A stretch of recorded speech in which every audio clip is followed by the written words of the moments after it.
हाथ जोड़ लीजिए, आँख बंद कर लीजिए। Just focus on your breath. ॐ सहनाववतु सहनो भुनक्तु सह वीर्यं करवावहै तेजस्विनावधीतमस्तु मा विद्विषावहै। ॐ शान्ति शान्ति शान्तिः। गुरुर्ब्रह्मा गुरुर्विष्णु गुरुर्देवो महेश्वरः गुरुर्साक्षात् परब्रह्म तस्मै श्री गुरुवे नमः। वेलकम एवरीबॉडी, नमस्ते। हम स्टार्ट करेंगे मंगलाचरण से, तत्वबोध के पेज नंबर 8 पे। Who is going to chant मंगलाचरण for me? I want one of you to chant. Okay Gayatri, go ahead. इंद्र योगेन्द्रं नत्वा ज्ञानप्रदं गुरुं मुमुक्षूणां हितार्थाय तत्वबोधोभिधीयते। मैंने सोचा है कि लास्ट क्लास जो हमने पढ़ा था ना, उसकी चैंटिंग से शुरू करेंगे। पेज नंबर आ जाइए 48 पे। वाक पाणी, सब लोग रिपीट करेंगे। वाक पाणी पाद पायु उपस्थानिति पंचकर्मेन्द्रियाणि वाचो देवता वहिनिः वाचो देवता वह्निः हस्तयोरिन्द्रः पादयोर्विष्णुः पायोर्मृत्युः उपस्थस्य प्रजापतिः इति कर्मेन्द्रिये देवताः वाचो विषयः भाषणं पाण्योर्विषयः वस्तुग्रहणं पादयोर्विषयः गमनं पायोर्विषयः मलत्यागः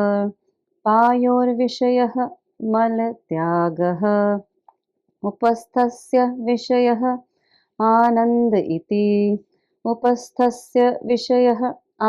इति। तो ये हमारे कर्मेंद्रियां थी। इंद्रियों के बारे में हमने पढ़ा। इसके पहले हमने पढ़ा था ज्ञान इंद्रियां, ज्ञान जो हमको दुनिया का नॉलेज देती है। कर्मेंद्रियां जिससे हम दुनिया से इंटरेक्ट करते हैं, हम कर्म करते हैं। 3 शरीर के बारे में पढ़ रहे थे ना, स्थूल शरीर, सूक्ष्म शरीर और थर्ड है कारण शरीर। कारण शरीर अभी आने वाला है। मैं इंद्रियों के बारे में थोड़ा भी बात करना चाहती हूँ। एक कॉन्सेप्ट, रावण के एक बेटे का नाम मेघनाद था, सबको पता है। मेघनाद था उसके एक बेटे का नाम। उसका एक और नाम था। क्या नाम था, कोई बता सकता है? उसका एक और नाम था इंद्रजीत, क्योंकि उसने इंद्र को हराया था और इसलिए उसको इंद्रजीत का नाम देते हैं।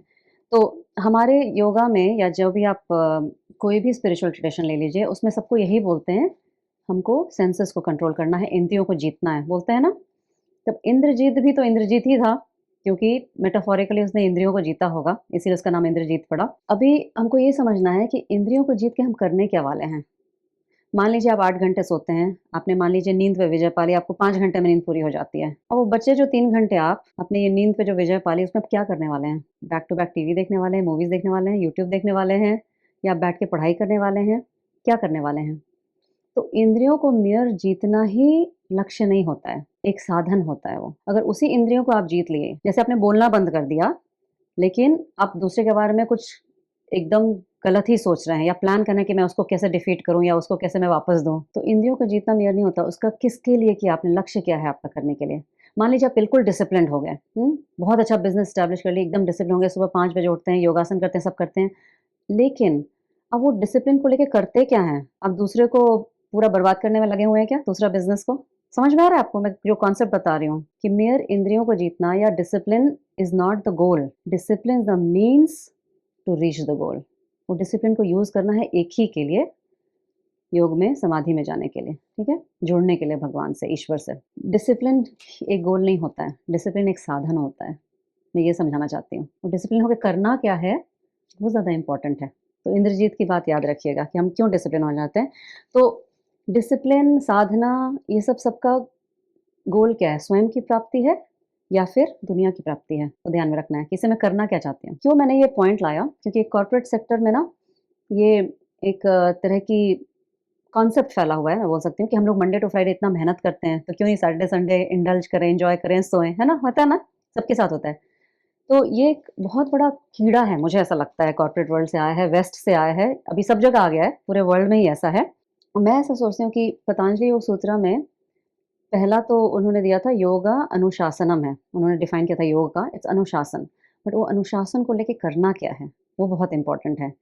तो वो अनुशासन सिर्फ मंडे टू फ्राइडे नहीं आता है, मतलब मंडे टू फ्राइडे आप मर के जीते हैं इसलिए वीकेंड पे आप एंजॉय करना चाहते हैं। ये कॉर्पोरेट वर्ल्ड में कॉन्सेप्ट है कि नहीं?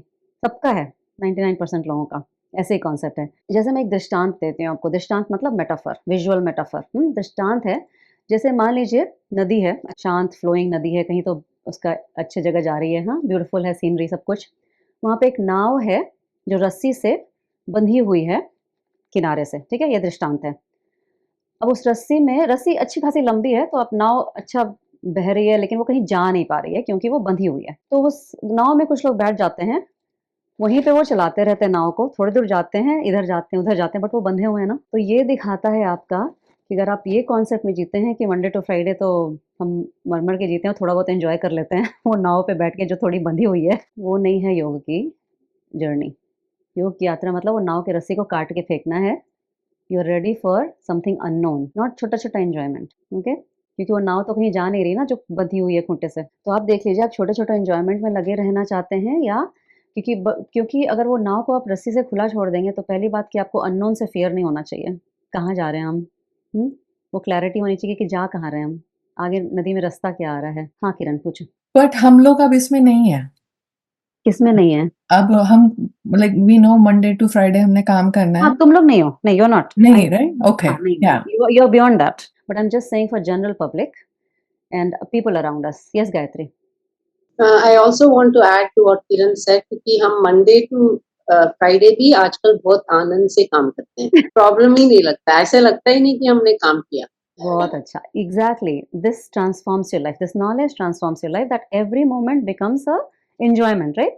आपकी नाव जब खुल जाती है ना तो आप वो वेकेशन ढूंढते नहीं रहते हो।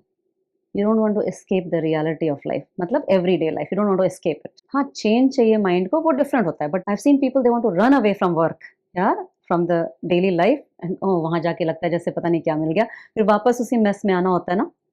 तो ये लाइफ को मेस क्यों बनाए जबकि हम 80% लाइफ यहाँ जीते हैं, वेकेशन तो सिर्फ कम ही होता है ना। तो वेदांत की पढ़ाई ये प्रेजेंट लाइफ को सुंदर बनाने के लिए है, ताकि आपका जीवन ही वेकेशन बन जाए पूरा, ठीक है, एक एक सांस। तो मैं बोल रही थी कि वो नाव को खोलने के लिए तो पहले तो एक हिम्मत चाहिए, है ना, भय से परे जाना चाहिए कि आगे क्या है मुझे पता होना चाहिए, कि वो पता होने के लिए आपके सामने कोई होना चाहिए जो आपको गाइड कर सके, है ना, एक वो है। दूसरा, आपको तैरना भी आना चाहिए, कि मान लीजिए आप कहीं फंस गए तो आपको तैरना भी आना चाहिए। तो ये सब पढ़ाई हमको ये जीवन में तैरने में मदद करता है। तैरना दृष्टांत है, जैसे कोई डिफिकल्ट सिचुएशन आ गया उसमें आप कैसे तैर रहे हैं, है ना, उसको कैसे पार कर रहे हैं, वो दृष्टांत है। वीकेंड टू वीकेंड और थैंक गॉड इट्स फ्राइडे, ये सब आप पीछे छोड़ दिए आप लोग, मुझे पता है, आगे बढ़ चुके हैं हम लोग इससे। ओके, नेक्स्ट आ जाते हैं पेज नंबर 50 पे, कारण शरीर।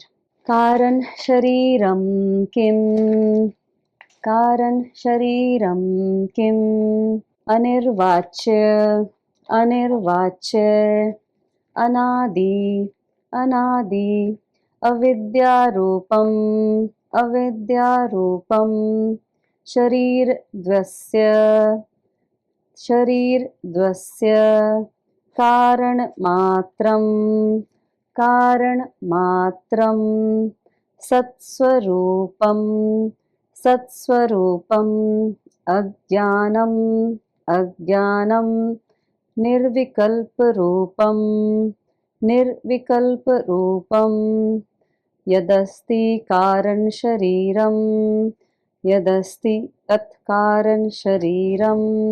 हाँ, कारण मतलब होता है किसी का कॉज, कि इसका कारण वो है, उसका कारण वो है। ठीक है, जैसे मैंने इसमें थ्योरी ऑफ कर्म बहुत इंपॉर्टेंट है, जो कि मैं पढ़ाऊंगी अपने अगले इन पर्सन सत्संग में। बट अभी हम कारण शरीर को समझ लेते हैं कि it is the cause of everything in our life. Okay, it's a cause and effect relationship जो बोलते हैं ना, जो भी हम कर रहे हैं, जो हम एक्सपीरियंसेस के थ्रू जा रहे हैं। कारण शरीर कोई शरीर नहीं होता है।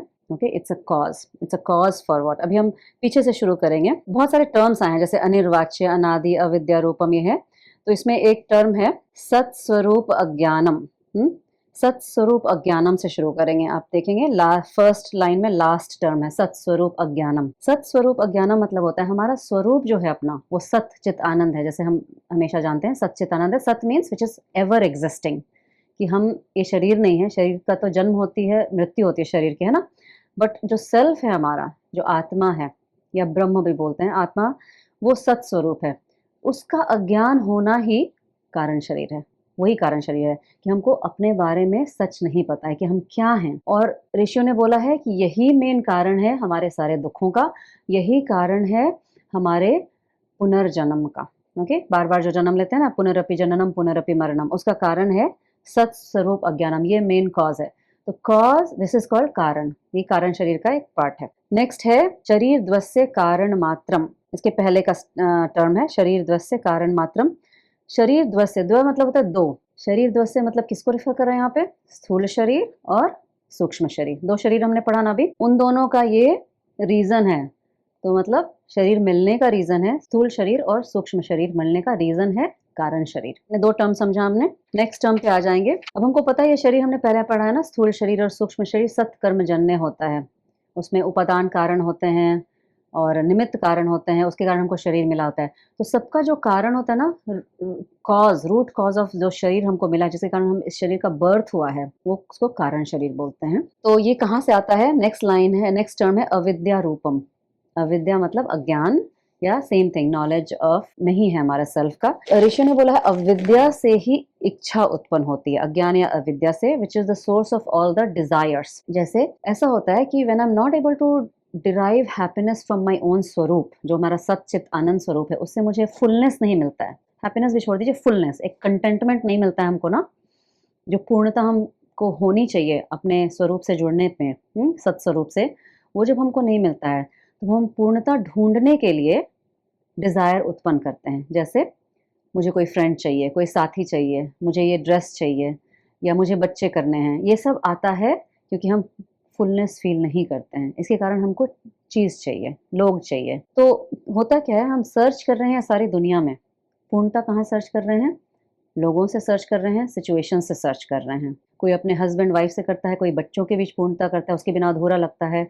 कोई लगता है कि फ्रेंड्स के साथ मूवी नहीं गए तो पूरा हुआ नहीं। कोई लगता है कि बहुत दिन से शॉपिंग नहीं किया, या अच्छे कपड़े नहीं पहने, या किसी पार्टी में नहीं गए, उसमें पूर्णता हम ढूंढते रहते हैं। जबकि पूर्णता कहाँ है? Inside us. वो सत्य रूप हमारे अंदर ही है, वो पूर्णता हमारे अंदर ही है। तो ये अविद्या के कारण ही हम डिफरेंट डिज़ायर उत्पन्न करते हैं दुनिया से। अगर हम दुनिया को छोड़ के अंदर का डिज़ायर कर लें, विच इज़ अ सात्विक डिज़ायर, जो हमको अंदर की तरफ लेके जाएगा, लेकिन मेजॉरिटी ऑफ अस हम बाहर ही ढूंढते रहते हैं, तो उसको अविद्या का रूप दिया गया कि हमारा ट्रू नॉलेज नहीं है, इसलिए हमारे वो अविद्या है। इट्स ऑलमोस्ट लाइक मुझे यहाँ से दिल्ली जाना है, बट मुझे पता ही नहीं कुछ कैसे जाना है, क्या करना है, और मैं ढूंढ भी रही हूँ गलत जगह। मैं ऐसे लोगों से पूछ रही हूँ जिनको खुद ही नहीं पता दिल्ली है क्या। तो हम अगर राइट सोर्स में हैप्पीनेस ढूंढेंगे या कंटेंटमेंट ढूंढेंगे तो हमको मिलने का चांसेस है, बट रॉन्ग सोर्स में ढूंढेंगे which will lead to only दुख। तो ये है अविद्या का, अविद्या रूपम है। तो वो कारण शरीर अविद्या रूपम है, इसके उसके कारण ही दुख उत्पन्न होता है। अनादि अविद्या रूपम, अनादि है, अनादि मतलब होता है जिसका कोई आदि नहीं, कोई बिगनिंग नहीं है। जैसे अगर मैं पूछूं, अगर आपको मैंडरिन का इग्नोरेंस है, मैंडरिन लैंग्वेज आप नहीं जानते हैं, कब से है आपको इग्नोरेंस? कब से ही है? उसको कोई बिगनिंग ही नहीं है ना, जब से जन्म लिया तब से ही इग्नोरेंस है। तो जब से ये शरीर मिला है तब से ही हमको इग्नोरेंस ही है। इग्नोरेंस का कोई बिगिनिंग नहीं होता।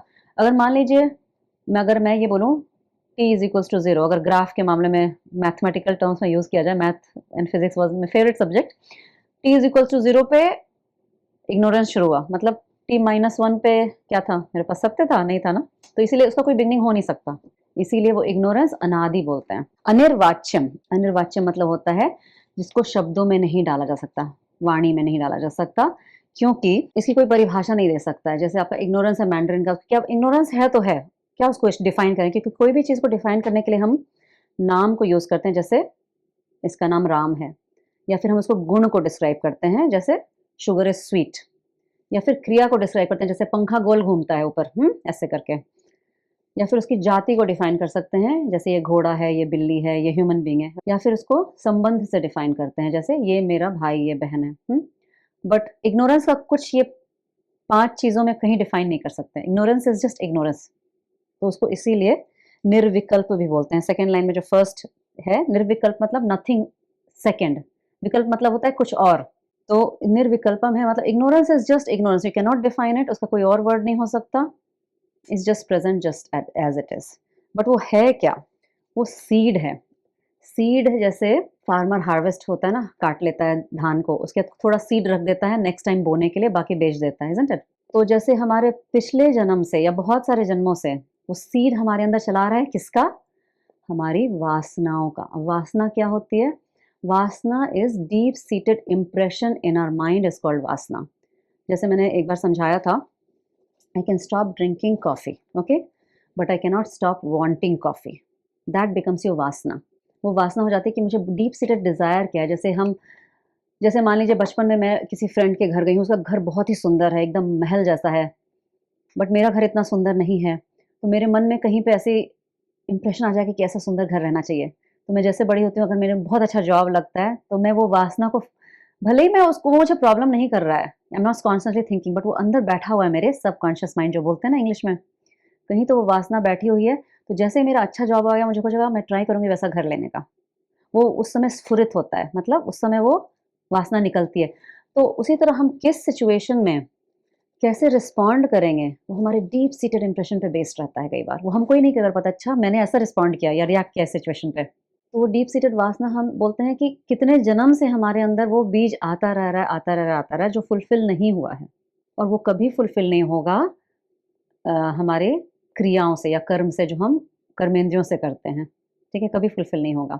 वो क्या होता है ना, बोलते हैं बीज को जलाना पड़ता है आत्मज्ञान से, जलाएंगे तभी वो वासना पूरी तरह जड़ से मिटेगा, तो वो पुनर्जन्म का कारण नहीं बनेगा। तो कारण शरीर ऐसे खत्म नहीं होता है, कारण शरीर तभी खत्म होता है जब आपकी आत्मज्ञान अंदर से होता है, तभी वो उसको जला देता है। जब आपको सत स्वरूप में आप स्थित रहते हैं ना, तो वो कारण शरीर तभी जलता है, अदरवाइज वो डीप सीटेड इम्प्रेशंस या वासनास एक बर्थ से दूसरे बर्थ, दूसरे बर्थ से तीसरे बर्थ, ऐसे जाता ही रहता है, कंटिन्यूस होता रहता है। बहुत डिफिकल्ट कॉन्सेप्ट है समझना actually, because it's nothing physical, right? हम इसको देख भी नहीं सकते हैं, समझ भी नहीं सकते हैं, फील भी नहीं कर सकते हैं, क्योंकि ये जस्ट कारण है। और ये सत्य भी नहीं है, सत्य भी नहीं है, क्योंकि सत्य स्वरूप तो हम है, क्योंकि सत्य वही होता है जो ऑलवेज एग्जिस्ट करता है। लेकिन जब आत्मज्ञान हो जाता है तो कारण शरीर फिनिश हो जाता है, तो मतलब वो सत्य भी नहीं है, वो असत्य भी नहीं है। असत्य मतलब दैट विच नेवर एग्जिस्टेड। जैसे हमारे सर के ऊपर सींग, ह्यूमन बींग्स के होते नहीं है ना सींग हमारे ऊपर, असत है, इट नेवर एग्जिस्ट। तो कारण शरीर असत भी नहीं है, क्योंकि उसके कारण ही हमको ये शरीर मिला है, वो डीप सीटेड वासना उसके अंदर रहती है। तो थर्ड टर्म एक इंट्रोड्यूस हमने किया था और हमने देखा था मिथ्या। मिथ्या मतलब it's dependent on something, dependent on what? Deep seated वासनास, desires, उस पर डिपेंडेंट है हमारा कारण शरीर। तो जितना कारण शरीर होगा, जितने ज़्यादा डिजायर्स होंगे जो अनफुलफिल्ड होंगे हमारे, उतना कारण शरीर में बैंक अकाउंट में जमा होता जाएगा। तो कारण शरीर is like that bank account, जिसके कारण ये बर्थ आफ्टर बर्थ हम आते रहते हैं यहाँ पे सुख दुख का भोग करने के लिए, शरीर के थ्रू और मन के थ्रू। मैं आपसे एक क्वेश्चन पूछना चाहती हूँ, हम सब गृहस्थ जीवन में हैं, तो आपको क्या लगता है गृहस्थ जीवन में इच्छा का त्याग हो सकता है क्या, जो कि कारण है, कारण शरीर का है ना? बताइए, इच्छा का त्याग हो सकता है? हो सकता है, कोशिश करें तो हो सकता है। इच्छा का त्याग तो करना ही पड़ेगा उससे मुक्त करने के लिए। तो मुमुक्षुत्व की आशा है तो सबको त्याग करना पड़ेगा। Okay okay, Kiran? Yes, you can, and it relates to the same thing when you said that like when we had discussion a while ago where कि आपको मोक्ष कहीं पे भी मिल सकता है, even in the गृहस्थ जीवन you can get that. So I want to be desireless, but I know it's very hard. But कोशिश जारी है। गृहस्थ जीवन में रहते हुए मैं छोड़ना चाहती हूँ अपने विशेस, but मुझे लगता है बहुत मुश्किल है। Answer is right. Okay, it's possible, but it's almost 99.9% असंभव. ओके. कोशिश जारी है. हाँ, कोशिश करते रहना है, बट उसमें because it's near to impossible, लेकिन हमारे ऋषि संत लोग इतने दयालु थे कि उन्होंने हमको उपाय भी दिया है. इच्छा का त्याग बहुत कठिन है, जैसे मैंने बोला it's almost near to impossible, असंभव है ऑलमोस्ट, ऐसा लगता है, क्योंकि आपको बच्चों की देखभाल करनी है, वो अच्छे से पढ़ाई करें, आपको पैसे चाहिए, आपको फूड शेल्टर क्लोथिंग चाहिए, बच्चों की भी इच्छा पूर्ति करनी है ना. तो इच्छा गृहस्थ जीवन में उत्पन्न होती रहती है. तो करना क्या है उस इच्छा का? उन्होंने बोला, हमारे संतों ने, असंभव को संभव कैसे बनाना है? सारी इच्छा को भगवान में समर्पित कर दो. जो हमने बात किया था समर्पण का, कि भगवान जी देख लीजिए, मुझे मेरे बच्चों के लिए 3 टाइम का भोजन का प्रबंध कर दीजिए, उनकी स्कूल की फीस जो भी है मुझे प्रबंध कर दीजिए, आप देख लीजिए, मैं अपना कर्म करती हूँ, आप प्लीज़ देख लीजिए क्या करना है. तो जब समर्पण भाव आएगा ना, तो इच्छा का समर्पण ही इच्छा का त्याग है. उसमें से वो डूअरशिप हट जाता है कि मैं कर रही हूँ. अभी क्या होता है, हम उस डूअरशिप में रहते हैं कि I am the mother, I am the provider, I am doing everything. तो जैसे डूअरशिप का भाव हट जाता है, वो इच्छा का त्याग हो जाता है, क्योंकि समर्पण हो गया. रामचरितमानस में एक बहुत सुंदर चौपाई आती है, सबके ममता ताग बटोरी, मम पद मन ही बांध बरी डोरी. सबकी ममता, ममता मतलब मैं और मेरा, me and mine is called Mamta. सबकी ममता ताग बटोरी, ताग मतलब धागा, सबकी ममता से धागा हमारा फंसा हुआ है ना, लाइक सबसे हम फंसे हुए हैं ना, सॉर्ट ऑफ इनविजिबल थ्रेड से हमारे गृहस्थ जीवन में. सबकी ममता ताग बटोरी, मम पद मन ही बांध बरी डोरी. मम पद मतलब मेरे पैर में वो सारी ममता की डोरी लाके मेरे पैर में बांध दो. भगवान ऐसा बोल रहे हैं, राम जी. हाँ, मुझे रस्सी से बांध लो अपने पास. सारी सबकी ममता का धागा बटोर के बड़ी रस्सी से मुझे ही बांध लो अपने पास. समदर्शी इच्छा कछु नाही. समदर्शी, अब अवधि भाषा में लिखा हुआ है इसलिए समदर्शी मतलब समदर्शी, दृष्टि जिसकी सम हो जाती है, मतलब सब जगह भगवान दिखते हैं, ये भी हो सकता है, या फिर सुख दुख समय कृत्वा, उसमें भी सेम. समदर्शी कछु इच्छा नहीं. जो समदर्शी हो जाता है उसकी इच्छा अपनी कुछ बचती नहीं है. हर्ष शोक भय नहीं मन माही. हर्ष शोक, सुख दुख भय नहीं मन माही, मन में उसके सुख दुख भय नहीं रहता है. तो गृहस्थ जीवन में आप ऐसे कर सकते हो. कुछ भी इच्छा हो, ऐसा सोचो नहीं कि आप लालची हो. भगवान जी देख लो, आप, मेरी ये इच्छा है, पूर्ण करना है तो कर दो, अच्छे के लिए तो कर दो, नहीं अच्छे के लिए तो कभी नहीं करो. हाँ, लेकिन कुछ तो जनरल इच्छा होती है ना, जैसे बच्चे अच्छे पढ़ाई करने चाहिए, तो भगवान में इच्छा समर्पित कर दो. भगवान जी मेरे बच्चों को देख लो आप, कहीं बच्चे ट्रिप पे गए, आपको टेंशन हो रही है कि बच्चे सेफली वापस आएंगे कि नहीं, भगवान जी में डाल दो. भगवान जी आप है ना उसके साथ, देख लो उसको. अपने इष्ट देवता को, जिसको भी आप डेली उपासना करते हो, उसमें अपनी इच्छा को समर्पित कर दो. तो ये एक तरीका दिया है. भगवत गीता में भी इसका ये आता है, लास्ट चैप्टर में, वर्स 66 ऑफ चैप्टर 18, सर्वधर्मानि परित्यज्य मामेकम शरणम व्रज. सेम कॉन्सेप्ट है जो रामचरितमानस है. सर्वधर्मानि परित्यज्य, सारे धर्मों का त्याग कर दो. धर्म मतलब जो आपकी ड्यूटीज है ना, उसका मानस त्याग कर दो, मनस से त्याग कर दो. फिजिकली तो आपको कर्म करना ही है. सर्वधर्मानि परित्यज्य मामेकम शरणम व्रज. मामेकम सिर्फ मेरे में शरण ले लो मेंटली. एंड देन उसका बाकी दो सेकेंड लाइन और भी सुंदर है, अहम त्वम सर्व पापेभ्यम मोक्षयिष्यामि मा शुचः. मैं गारंटी लेता हूँ कि मैं तुम्हारे सारे पाप से मुक्त करूंगा तुमको. पाप यहाँ पे क्या है, मन की चिंता पाप हो सकती है. Any agitation of the mind is पाप. हम सब पापेभ्यम मोक्षयिष्यामि मा शुचः. मा शुचः मतलब शोक नहीं करो, मैं देख लूंगा, तुमको कोई शोक नहीं होगा, जीवन में दुख नहीं होगा. ये भगवान की गारंटी है. एक और बहुत सुंदर श्लोक है, सॉरी हम टाइम से बहुत ज्यादा आगे जा रहे हैं, बट मुझे एक और बहुत सुंदर श्लोक याद आ रहा है, वर्स 22 ऑफ चैप्टर 9. मुझे पूरी तरह याद नहीं है, लेकिन अनन्य चिंतयस्तो माम ये जना पर्युपासते तेषां नित्य अभियुक्तानां योगम क्षेमम वहाम्यहम. योगम क्षेमम वहाम्यहम एक्चुअली LIC इंडिया का टैगलाइन है, योगक्षेमम वहाम्यहम. अगर आपको याद है, LIC. अनन्य चिंतयन्तो माम. अनन्य चिंतयन्तो माम मतलब न अन्य चिंतयन्तो माम, किसी और का चिंतन नहीं है आपके मन में, सिर्फ मेरा चिंतन है, तो मेरी गारंटी है योगक्षेमम वहाम्यहम. योगक्षेमम मतलब, योग मतलब होता है यूनियन, जो आपके पास नहीं है वो मैं आपको लाके दूंगा.